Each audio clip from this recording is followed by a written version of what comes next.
Today's video I actually got asked to do last year and I never got around to doing it, so I made sure this year it happens. And it's basically me going through right now from worst to best all my TV shows and movies that I have currently seen in 2022. And real quick, please bear in mind, at the time of this recording, it is the 2nd of June, so not everything has finished TV show-wise, and a bunch of movies haven't even started yet. So this, of course, is definitely not the official, like, top 10 best or worst or anything like that. This is just like what I've seen so far in the year. And before we start today's video, the most important thing, what is your favourite show and movie, or what is your list? Let me know down below, that'd be amazing. And I'm going to start off with the TV shows. Coming in last place currently, it is Vikings Valhalla on Netflix. I did give this a 7 out of 10. I did rewatch it. If I'm being totally honest, it's probably a 6.5 out of 10. It did come down a little bit. By the way, everything on this list I've at least seen twice. It is definitely better than average, but if you compare it to the OG Viking shows,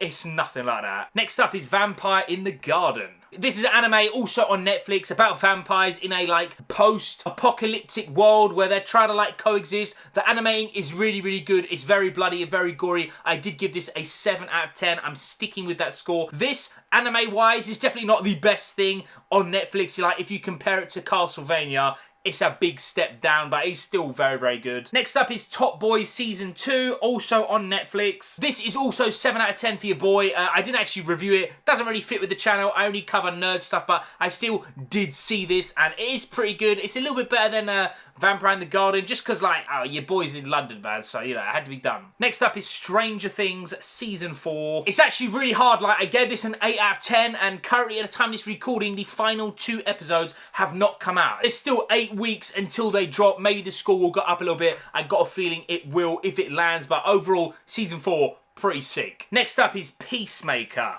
This is also an 8 out of 10 for your boy. I think it's more of a complete package. That's why it is above Stranger Things Season 4. For now, I don't know if that's going to change, but John Cena, DC, everything in this show, really, really funny. Great action, great show. I know a lot of people still have not seen this show. Please, please, if you're a DC fan, you're doing yourself an injustice. This show, like, compared to, like, Supergirl and Batwoman, it's like a goddamn masterpiece. Next up is All of Us Are Dead. Now we're hitting 8.5 out of 10. To be honest, everything now to the top TV show is an 8.5 out of 10.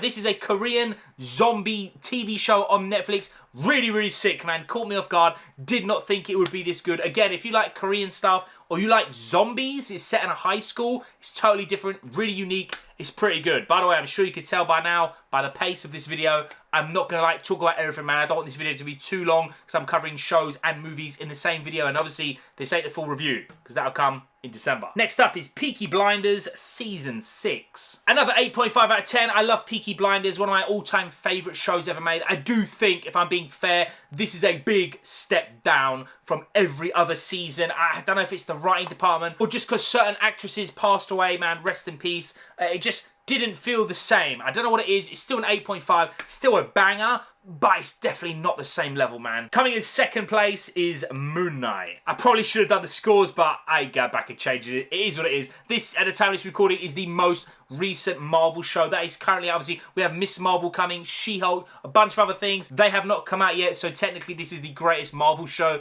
of the year. It probably might even end up being that way anyway. Oscar Isaac killed the show. He brought Moon Knight to life. I'm personally not a big Moon Knight fan from the comics, but he killed it in this show, man, and it is really well done. And the best show so far is Boba Fett. At the time of this recording, we're at the halfway point for Kenobi. If I'm being fair, how it looks now, it looks like Kenobi's going to be higher than Boba Fett, but for now, this is my favourite show of the year. Currently, obviously, The Boys hasn't finished yet. There's a lot of competition. Don't know where Boba Fett's going to land, but for now, Boba Fett is the king of the shows, man. Really, really great character art, great CGI, great story, and of course, the Mando episode, seeing Luke, Ahsoka, goated, man. Really, really sick. But now, let's go to the movies. Coming in last place is Morbius. These memes, Morbid time, literally at the time of this recording, right, Sony have said like 1,000 movie theaters have like reintroduced Morbius once again. Sony,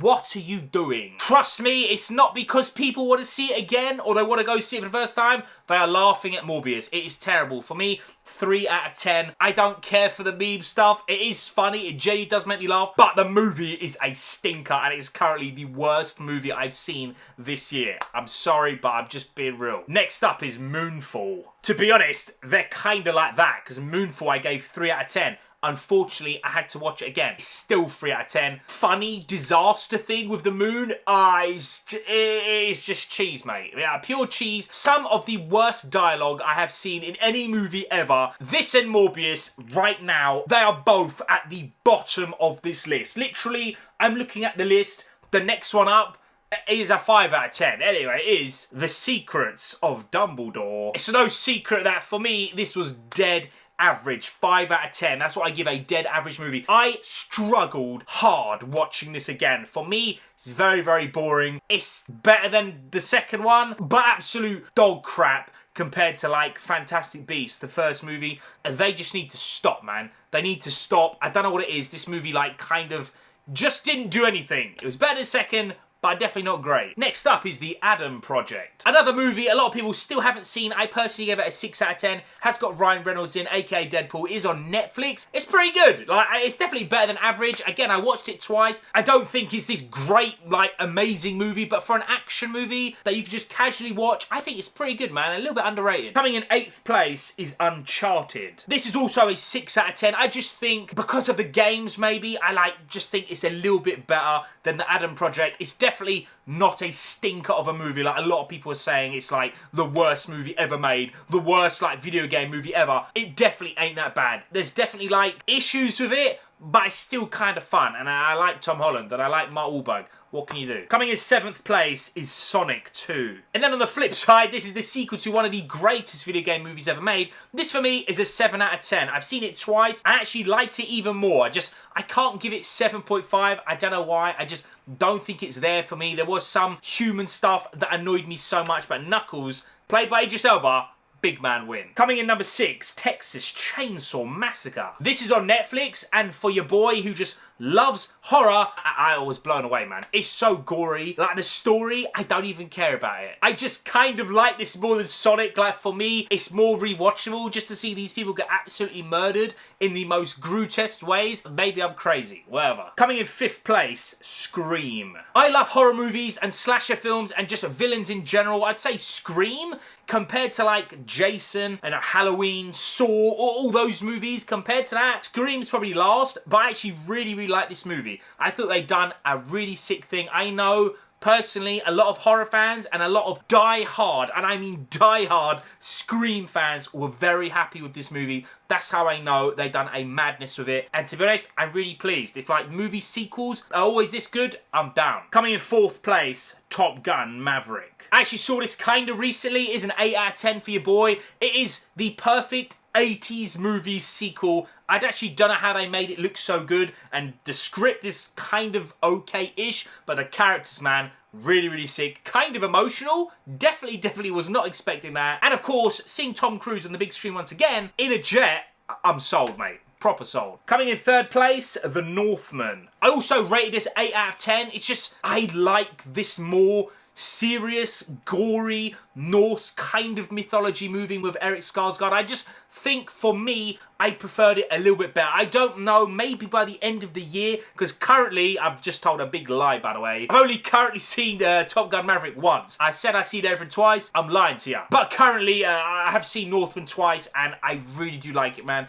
Very, very underrated. If you ain't seen it, go and see it. Coming in 2nd place, The Batman. Yo, man, Robert Pattinson smashed this movie for a 3-hour epic detective movie. He done a madness. I love this movie. I gave it a 10 out of 10. God tier status. This is really, really sick. To be honest, if number 1 didn't come out and I wasn't such a fanboy, this would have easily been number 1. But unfortunately, number 1 is Doctor Strange 2. You lot are probably sick and tired of me saying on camera, Doctor Strange is my favourite MCU hero of all time. I love Benedict Cumberbatch. I love Elizabeth Olsen as Wanda. And now I get a horror movie. Man, yeah. For me, this is God tier. To be honest, to the end of this year, I'm going to re-rank all of the MCU movies, and best believe it is very high up. Ladies and gentlemen, that is everything movie and TV show that I have currently reviewed and watched in 2022, ranked worst to best, man. Thank you so much for watching. We got some insane fire coming in the next 6 months. Stay tuned, stay subbed, peace.